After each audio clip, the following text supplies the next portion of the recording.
disruption drive your front row seat to the future of all things mobility. When you look at the world of autonomous vehicles, it can often feel like an already crowded house. If you look deeper, the unsung workhorse on the road remains the bus. My current guest, ADAS, is currently the only major player building level 4 autonomous driving capabilities for the city transit bus system. Now, this endeavor is not just technologically bold, it's truly the most socially impactful bet of our time and definitely on this show. By automating public transit, they're focusing on ensuring the benefits of generational disruption flow not just to the privileged few, but to all. Joining me today is Cemre Kavvasoglu, who holds a variety of hats at AdasTec, including product management, operations, and research. Clearly, he's one of the most important people right at the center of the most complex interplay of technical, operational, and the societal future of autonomy and public transport. Cemre, welcome to the show. And I wanted to start with a fundamental premise, right? You're operating, of course, you're one of the very few players who are retrofitting or not factory fitting buses with ADAS Right. technology. But the bus is a very supply constrained industry. There are very few players, manufacturers of buses, but yet you tend to push for factory fitted automation. Tell us a little bit about why would you choose that over retrofitting? Of course, there's certain benefits, but particularly with buses, look, there are very few manufacturers for busing. Wouldn't it be? Yeah. Thank you for your question, Harry, and thank you for the introduction. I think this is one of the most critical, most important questions we typically face, and we typically try to talk about this a lot because we are not a sprint runner. We are running a marathon, and we are playing the long game. Of course, there are many companies, they try to manufacture own vehicles while they try to build the software, or they try to do retrofit. But these kind of initiatives typically don't go beyond prototypes, research projects, or trying and understanding the technology. So of course, retrofitting some vehicles for understanding the technology or research purposes or piloting, it is quite very valuable. And the industry learned from these kind of initiatives a lot. But if you want a scalable product, if you want a real durable vehicle that comes with the OEM's warranty, our business model, our approach is that you need to work with the bus manufacturers. First of all, to be able to have a successful automated vehicle, a good automated vehicle, you need to have a great base vehicle. And there are manufacturers out there manufacturing buses for decades. And they have maybe thousands of employees with their years of experience, and they're still struggling because the bus industry is not like automotive industry that they are manufacturing millions of vehicles. So these manufacturers they are smaller than automotive industry, and they still struggle a lot. So that's why that's not something you can do from day one. You can do yourself without that experience. And when you have an OEM product, it comes with OEM validations. So it comes with the warranty. It comes with their liability. Then it comes with their safety certifications. Everything is integrated in the factory on the assembly line. That means our whole automation stack, including hardware and software, goes through their factory acceptance tests. And when there's also a customer requesting for 100 vehicles, thousands of vehicles, OEMs are able to deliver it. That means also in comparison with the factory fitted and retrofitted solutions, also there's total cost of ownership. If you try to retrofit 100 vehicle, the total cost will be much higher than OEM integrated solution. So when we have a customer, it comes out from the factory as an OEM brand with the OEM's own brand and model, and we act like a tier one for the OEMs. Absolutely. Well, thanks, Cemre. So really to summarize that, look, the fact that you're able to factory fit these vehicles allows them, and since bus manufacturing is done at varying degrees of scale, there's small, demands, and then there's large demands that are sometimes very custom, but you're able to really get the costs of the TCO down by being in the factory at even at maybe 10 custom bus vehicles. But really, the important points you made, though, I think that stood out to me were by going straight to the factory, you're able to test yourself to the OEM's, manufacturing standards. You're able to take advantage of their warranty and distribution process as well. And that's a very interesting point. And I want to sharpen the pencil a little bit on that, which is part of those warranties that's of course going on in electric buses. By the way, electric buses are a little bit ahead of the curve of electric cars. But I want to ask you, when you compare, measurable efficiencies or total costs of ownership, do you also include things like the efficiencies, increased efficiencies in battery life cycle or range that particularly happens when you make a bus autonomous versus a human driven vehicle? I mean, essentially, is the bus better off being autonomous rather than Yeah. being, and yeah. So it's also it's very important, especially when you talk about electric and automated vehicles or buses. So when you think about just human drivers, the total energy consumption or even just the fuel consumption changes from one driver to another driver because of the driver behaviors, how you drive the vehicle itself. But when you have an ADS system, your how how the system drives the vehicle, operates the bus, it's going to be the same all the time. That means there are lots of optimization you can do. But the one of the most important thing you need to consider is that regenerative braking. 95% of the time we utilize regenerative braking. And when you have also smoother acceleration, you optimize the braking profile. We even have research papers where on this.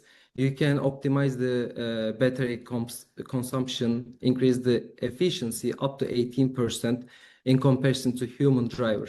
Of course, since we are talking about transit buses, in city buses, there's another layer I should definitely mention, that you operate in a known environment. That means it's typically either a fixed route service or geofenced area, right? Not like a robotaxi, which is a different story.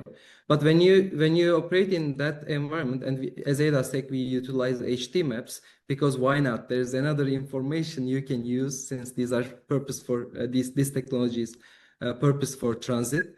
It's another technically sensor input for you. And when you utilize HD maps, you know where the uphills are, where the downhills are. That means with the help of map, you can optimize the energy efficiency even more, which is quite important when you talk about transit, when you talk about a fleet rather than one single vehicle, and especially when you talk about electric buses.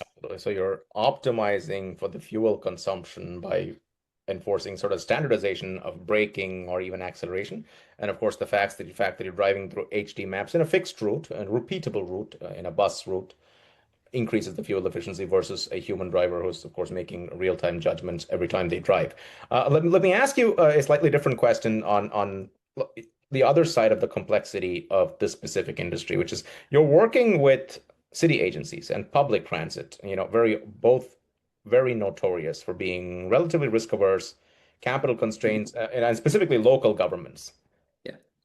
And you often need to spend years educating the buyer with the hope of an unpredictable win. But at the same time, you're a startup.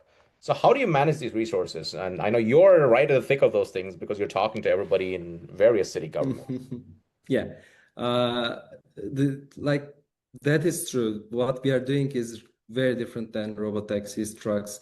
This is completely destined for public transit, and it requires a whole ecosystem. You need to work with cities, municipalities, public transit authorities, transit operators, and at the end, you need to interact with many people. You need to convince them. Technically, we are building a new market for autonomy, because everyone is focused on robotaxis, robot trucks, and this is we are the right now only player in the market, and it's tough. It takes many years to build a project from the socializing moment to put the bus on the road. It takes several years, to be honest. And as a startup, Do you have best, because look, at the end of the day, you are resource constrained. So what has worked well yep. and yeah. Yeah. So technically, we have pilot first strategy. We started with small pilots, small deployments to showcase the technology. Then we increase the number of vehicles or features in time, and we also invite customers or agencies to these deployment areas. So technically, it's more like proof of concept, then proof of value, and then procurement cycle. That's why we typically do 6 to 12 months pilots with them, then we go to bigger projects. And also grants and federal funding is quite important. In public transit domain, 80% of the funds are coming from federal government. That's also quite important thing. And one other thing, as a startup, we get revenues from all of our deployments. We don't do any kind of cash negative projects because working with OEMs, convincing them, proving this technology, it takes so long. So we have to be all of our projects must be cash positive. Of course, we get investments, we survive with investments, but we also get revenue from all of our projects. Let me ask you another question on the sheer complexity of what you're trying to achieve. And I want to contrast you to robo trucks or robo taxis. And I want to ask you about the goal. Now, if you ask a robo truck manufacturer, they're typically aiming at cost per mile, cost fundamentally. And robo taxi is looking at, well, vast amount of utilization to overcome the cost of, total cost of ownership. But for you, considering that you're building shared mobility, success has a more complex metric. What do you aim at and what do you measure? Of course, as you said, robotaxis, they have utilization rate. Robot trucks, they have cost per mile. And when you talk about public transit robobuses, it is multi-stakeholder success surface. So like you typically have cost per passenger mile, not just vehicle mile, which adds a different layer on top of it. And then you typically have ridership recovery growth in comparison to human-driven baseline. So these are the typical metrics. So it is, I Ridership can. recovery growth. What do you mean by that? I mean, tell us a little more about that. So how often, like how fast you can increase the number of ridership, since these are also you are enhancing the service. You are giving more. The purpose here is, especially with autonomy, you are trying to increase the number of hours. You are trying to provide more service for public transit agencies. So instead of just maybe limiting the operation for 10 hours during the day due to driver shortage, you are trying to extend it for 24 hours or 20 hours, or you're trying to also extend for weekends. That's an interesting distinction because you're not replacing the human-powered, vehicle. You're actually extending Not the public necessarily. transit Yep. and democratizing it. Fair enough. Yep. The biggest issue is the driver shortage. So that's why our initial goal is to extend the operation hours to be able to provide more public transportation service for the public, which is also quite important for the economy and growth. Absolutely. And let me ask you this, how on the same, since your focus is to increase bus ridership more broadly, and of course, reduce cost per passenger mile, offering people more affordable transit, technically, how capable are you to enable fully driver out? Or is there an operator always needed? I mean, while it's relatively well known, you can drive on city streets, but can the ADAS system also handle, let's say, fare checking, curbside assistance, pantograph charging, and precision placement within a bus stop? How do you police, let's say, overcrowding in a bus and too many people or too few people in a bus? What is now possible with automation? How far can this go? First of all, we removed the driver in Norway for the first time in the world in a bus domain. We had a driverless operation that we carried people on a half BRT route that also interacts with several intersections, pedestrians, traffic lights. So it's not completely public, like mixed traffic, but it's not also completely dedicated lane. It was the first in the world in the bus domain. Also, it was Europe's first driverless operation. So technically, we are testing it right now in Norway. In the US, we target 2028 for driverless operations. Of course, there are several layers of this. Vehicle needs to be ready. There should be redundant. There's also lots of regulations evolving around this, but the vehicle needs to be ready. There should be redundant braking, steering. Then there are software layers. There is also public acceptance. There's insurance insurance part of this, legislation part of this. And beyond these things, we are talking about public transit. That means you need to also make sure that there's someone, if there's any violence inside of the Exactly. vehicle, you detect these kind of things. You notify remote control center, or like you need to you need to be this solution needs to be accessible for all. This solution must serve for everyone. That means if you have people, someone with disability, any kind of disability, but especially for wheelchair, you need to make sure that they can get in the bus. You need to make sure that they are buckled up before you moving. Of course, there are still open gaps around this that we are working on. For example, we are working with we are in discussion with a company for automatic wheelchair securement system, or we are discussing with transit agencies, transportation authorities, instead of removing driver, like let's remove the driver behind the steering wheel, but maybe instead of driving the vehicle, they can become a transit ambassador Right. who can help people. So there are Oh, so many solutions, got it. and of course, all these things needs to be addressed in time. And it's a fair point to say that, look, in a bus, in a shared transport situation, you're never going to have a completely, I mean, you wouldn't want to, because there's a certain hospitality element that the driver becomes, or the operator of the bus becomes. So in a crowded bus, you need someone to say, okay, look, don't fight, don't, Yeah. fair enough. Driver is responsible for the safety of the passengers, and Exactly. also, yeah, so it's not, driving is not their only responsibility, and it's also in the US for ADA, that you need to comply with ADA too. Let me ask you a little bit about the tech stack. When you mentioned this about Norway, and you're of course building the automated driver system. And I know you integrate with dispatch and transit, transport management systems and so on. But what about things Correct. like street infrastructure? Is that a bottleneck for you? Because you need to pull into very precise bus lanes, bus curbs, and I'm assuming into the charging station as well. And maybe when someone runs behind, 1 second late for the bus, does the bus stop? Yeah. For the infrastructure, it's not exactly a bottleneck.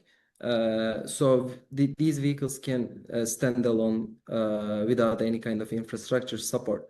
But of course, there are some enhancements needed. For example, if there is a V2X communication, V2I communication, it is quite, we learned that it is enhancing the rider comfort extremely. So that's something we always push. We push customers around this. There is also connectivity issue. Of course, when you have a driver on board, connectivity it's not a big issue. Our vehicles, they don't require connectivity to automate these vehicles. Our platform doesn't need it. But when you remove the driver, and if there's no ambassador inside the vehicle, you definitely need connectivity, and bandwidth should be high. You need 5G that you can remotely monitor and control these vehicles anytime needed. That's another level. Of course, there are some other dependencies too. For example, we are talking, like in some areas, vegetation can be a problem because hit the lidar, scratch the lidar or cameras, then there's nothing much you can do. Of course, vehicle do minimum risk maneuver. It will safely stop if the sensor is damaged. But there are also some infrastructure requirements like this. But the most important thing, what I see, is that as human drivers need to be they need to get used to autonomous vehicles, having autonomous vehicles around them rather than infrastructure. So that's the biggest bottleneck, I can say. Absolutely. Let me actually circle back to something you started off with, and Hmm. it's the partner ecosystem. We've had both Beep and Carsan on this show before, but those are your partners in very unique space. But you work with the most partner fragmented ecosystem in the AV universe, multi-stakeholder. You, of course, AdasTec developed the software. I know at least in a couple of deployments, we've had Beep, who's a fleet operator. We've had Carsan as a bus manufacturer. And there's often, of course, there's the city agencies, project financing agencies involved in basically what is a completely new technological bet. Uh, so how do you navigate the liability conversation, and how do you keep partners happy during deployments? Well, of course, look, at the end of the day, this is new. You still need to stay agile and learn. You will make mistakes. How does that relationship work? Yeah. Uh, Not easy. So at the end, we are more like we are a tier one to the OEMs, right? But do you, We do are you, the do you so blame each other and say, he caused it? No, no, no. Like, so we provide the software to the OEM. OEM sells it to maybe their dealer. Their dealer sells it to fleet operator. Fleet operator either lease or rent it to city agency, and sometimes there's a financing partner for this equation, right? So there are multiple ecosystem players, and you also have like beyond, maybe there are some additional layers like having Beep as a fleet orchestrator, and also someone else like fleet operator who owns the fleet. So there you can extend these layers.